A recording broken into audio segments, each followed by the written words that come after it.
अब आपकी मुलाकात करवाते हैं कि होनहार बासलाहियत पाकिस्तानी खातून सलीमा इम्तियाज से, जिनकी आईसीसी के international panel of development umpires में नामजदगी हो गई है और वो ये एजाज़ हासिल करने वाली पहली पाकिस्तानी खातून हैं। अब वो दो तरफा इंटरनेशनल सीरीज़ और आईसीसी वुमेन इवेंट्स में अंपायरिंग कर सकेंगी और सलीमा इम्तियाज जनूबी अफ्रीका वुमेन्स के खिलाफ T20 होम सीरीज़ में पहले ही अंपायरिंग के फ़राइज़ सर अंजाम देकर बाकायदा तौर पर यह एजाज़ हासिल कर चुकी है। बिल्कुल, आईसीसी इंटरनेशनल पैनल में अपनी नामजदगी के साथ सलीमा इम्तियाज ने न सिर्फ रुकावटों को अबूर किया है बल्कि खवातीन क्रिकेट प्रोफेशनल की नई नस्ल के लिए एक मुतासिर कुन मिसाल भी कायम की है।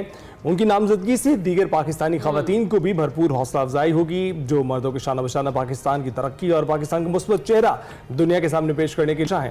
मजीद इसी हवाले से सलीमा इम्तियाज साहिबा से ही बात कर लेते हैं। सलीमा इम्तियाज साहिबा, बहुत शुक्रिया। इंटरनेशनल वीमेन एम्पायर के हवाले से आपसे ये कहना चाहेंगे कि बहुत बहुत मुबारकबाद आपको, हम आपको खराज तहसीन पेश करते हैं। आपने क्यों सोचा कि आपको अंपायर ही बनना है? अमूमन खवातीन दूसरे शोबों का इंतखाब करती हैं। Thank you so much. सोचा क्यों, वो तो मैं बेसिकली स्पोर्ट्स की शुरू से बहुत अच्छे से बिलोंग करती हूँ। मैं एज ए स्पोर्ट्स कोऑर्डिनेटर काम कर रही हूँ मिक्स रोल लेवल्स पे, तो स्पोर्ट्स से तो शुरू से ही लगाव रहा है मेरा।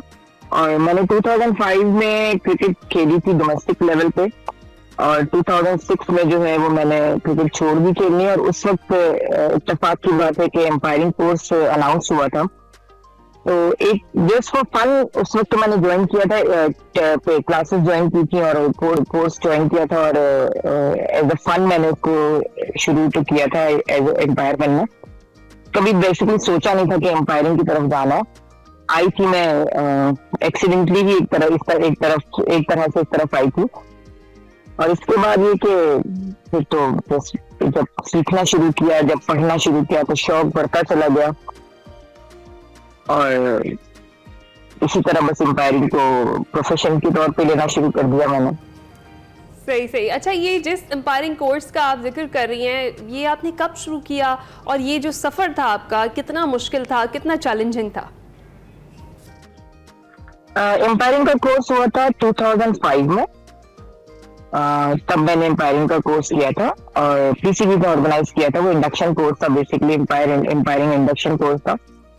और सफर मुश्किल ऐसे रहा कि जाहिर सी बात है, बच्चे छोटे थे, उनको छोड़ के जाना एम्पायरिंग के लिए, अपने आप को ग्रूम करना, फैमिली का वो था पीछे।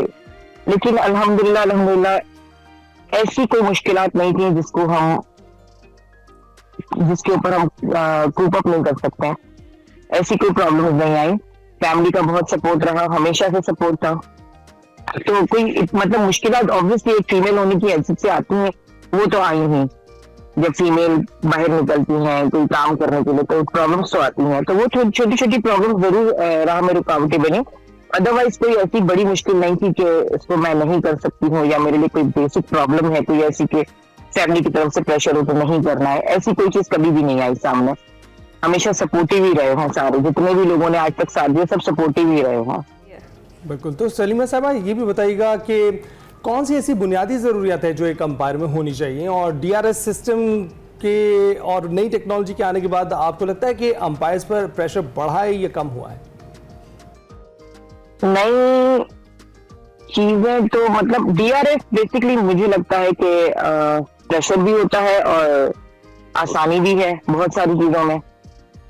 डिसीजन आपको आप वैसे भी बहुत एक्यूरेसी से डिसीजन देने चाहिए, और एम्पायर वैसे भी बहुत अच्छे डिसीजन, मतलब बहुत सारे डिसीजन ऐसे होते हैं जो एम्पायर बहुत अच्छे देते हैं।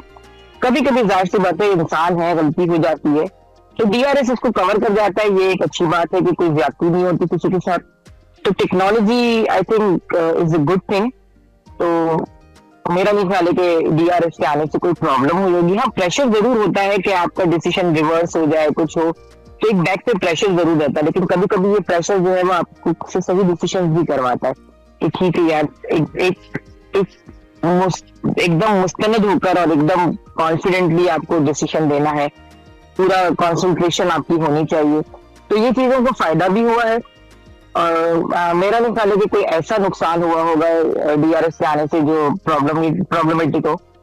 तो DRS is not pressure game, it's just helpful to umpires, मतलब हेल्प ही हो जाती है उससे एक तरह से। सही है, एक लिहाज से हेल्प भी हो जाती है। अच्छा ये बताइए, जो आपने T20 सीरीज है पाक जनूबी अफ्रीका वुमेन में आपने बतौर इंटरनेशनल अंपायर अपने फ़राइज़ सर अंजाम दिए, टोटली ओवरऑल आपका एक्सपीरियंस कैसा रहा, इस हवाले से बताइए। बहुत यूनिक एक्सपीरियंस था।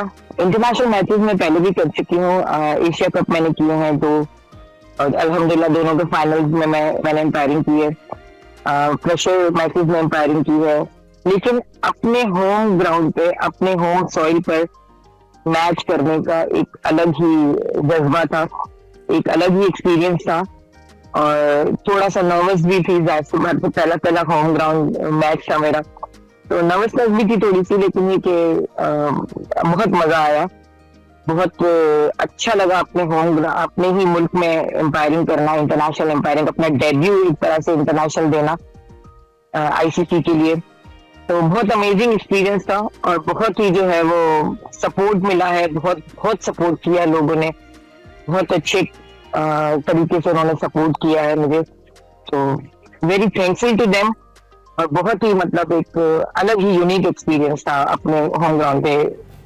तो ये भी बताइए सलीमा साहिबा, ये भी बताइएगा कि आपके अंपायरिंग करियर के दौर का कोई ऐसा यादगार वाकया बताएं जिसकी वजह से कभी कोई आपको इंजरी पेश आई हो या बॉल से ज्यादा तेज भागने की जरूरत पड़ गई हो। मैं बॉल से तेज तो कभी नहीं भागना पड़ा। हाँ, इंजरी मेरी हुई है, रिसेंट मलेशिया गई थी मैं इमर्जिंग टूर्नामेंट के लिए, तो उसमें जो है वो बैटर ने एक स्ट्रेट शॉट खेला था जो मेरे टखने पर आकर लगी थी, मेरा पैर बहुत सूज गया था, और वो पूरा मैच मुझे खिलाना था, और उसके बाद वो डबल हेडर था, तो मुझे इसके बाद सेकंड मैच भी करवाना था, तो ये एक थोड़ा सा प्रेशर था मेरे ऊपर कि मैं कैसे करूंगी, लेकिन अल्हम्दुलिल्लाह थोड़ा पैर को कवर शवर करके और काफी हद तक संभल के वो मैच मैंने पूरा करवाया था, और उसके बाद सेकंड मैच भी मैंने किया था, तो वो एक इंजरी थी जो डेंजरस थी थोड़ी मेरे लिए, जो मेरे पैर पे बॉल लगी थी, और अदरवाइज उसके अलावा कोई ऐसी चीज नहीं हुई है कि कोई खतरनाक बात हुई है, बस उस पैर पे जो बॉल लगी थी वो मुझे अभी भी याद है कि बहुत बहुत अच्छे तरीके से आके लगी थी पैर पे वो बॉल।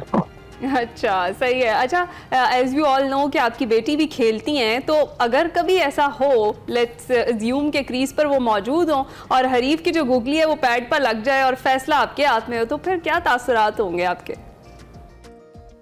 कोई नहीं, बहुत दफा ऐसा हो चुका है कि वो क्रीज पर होती हैं और मैं एम्पायरिंग कर रही होती हूँ, तो मेरे लिए वो क्रीज पर सिर्फ एक प्लेयर है। जब मैं ग्राउंड में होती हूँ तो ग्राउंड में वो बेटी और माँ का रिश्ता नहीं होता, ग्राउंड में एम्पायर और प्लेयर का ही रिश्ता होता है, तो वो प्लेयर है मेरे लिए, तो जो डिसीजन दूसरों के लिए देती हूँ वही डिसीजन उसके लिए भी देती हूँ, कि अगर आउट है तो आउट देना है, नॉट आउट है तो नॉट आउट देना है, इसमें कोई प्रेशर लेने की बात नहीं है, और जो डिसीजन होगा वही मिलेगा। तो ये उसको भी पता है और ये मुझे भी पता है कि प्रोफेशनली ऐसे ही काम करना है, तो हम जब भी ग्राउंड में उतरते हैं एक साथ, हम एक दूसरे के लिए प्रोफेशनली ही काम करते हैं, मतलब ये नहीं बताते हैं कि वो बेटी है या मैं माँ हूँ तो कोई फेवर मिल जाएगा या कोई डिसएडवांटेज होगा, ऐसा कुछ भी नहीं होता है। नॉर्मल क्रिकेट होती है, नॉर्मल तरीके से चलती है। तो सलीमा साहिबा ये बताएगा कि खवातीन का अंपायरिंग को लेकर फ्यूचर आप कैसा देखते हैं? क्या खवातीन इसमें अपना फ्यूचर बना सकती हैं? कोई स्कोप है? बिल्कुल बना सकती हैं, बल्कि मेरा मशवरा है फीमेल्स को, जो स्पेशली जो क्रिकेटर्स हमारी रिटायर हो जाती हैं या रिटायरमेंट लेने का सोच रही हैं, बहुत अच्छी फील्ड है, बहुत वास्ट फील्ड है, आए एम्पायरिंग को लर्न करें, सीखें, और जो जब आप खुद खेले हुए होते हैं ना, तो आपको ये चीजें जल्दी समझ में आने लगती हैं कि किस तरह क्या है। तो मेरा ये मशवरा भी है उनको, और ये कि आना भी चाहिए उनको आगे, क्योंकि फील्ड बहुत अच्छी है, बहुत मजा आता है, और आप सबसे पहली बात तो ये कि आप ना फील्ड से टच में रहते हैं, उस फील्ड को छोड़ते नहीं है, ऑन फील्ड रहना, आपका एक सपना होता है कि ऑन फील्ड रहकर खेलना है, तो ये इस चीज को आप कंटिन्यूएशन में लाकर ऑन फील्ड रहकर एम्पायरिंग करते हैं तो बहुत मजा आता है। बेसिकली सारी एम्पायरिंग मजेदार होती है, टीवी एम्पायरिंग का अलग अपना एक मजा है, फील्ड एम्पायरिंग का अपना है। तो मेरा ये सबको मशवरा है कि अगर आपको इसको एज ए कैरियर लेना है तो एज ए कैरियर लेना चाहिए, बहुत अच्छी अपॉर्चुनिटी है और बहुत मौके हैं इस करियर में, बहुत आगे तक जाने के मौके सही हैं। है, बिल्कुल ठीक है। Thank you so much Salima Imtiaz साहिबा, बेस्ट विशेस आपके फ्यूचर के लिए जनाब। इंटरनेशनल क्रिकेट की पहली खातून अंपायर सलीमा इम्तियाज एक्सप्रेसो में आज हमारी मेहमान बनी थी और वो अपने एक्सपीरियंस ओवरऑल शेयर कर रही थी कि ऐसा महसूस कैसे होता है और जो दिलचस्प वाकयात थे इस हवाले से वो भी हमारे साथ शेयर कर सिर्फ रही मैं थी। उनको भी बल्कि वो तमाम खवातीन जो हमारे माशरे में रहते हुए इक़दार के साथ भी चल रही हैं और अपनी फैमिलीज को लेकर भी आगे बढ़ रही हैं और प्रोफेशनल को भी आगे लेकर बढ़ रही हैं,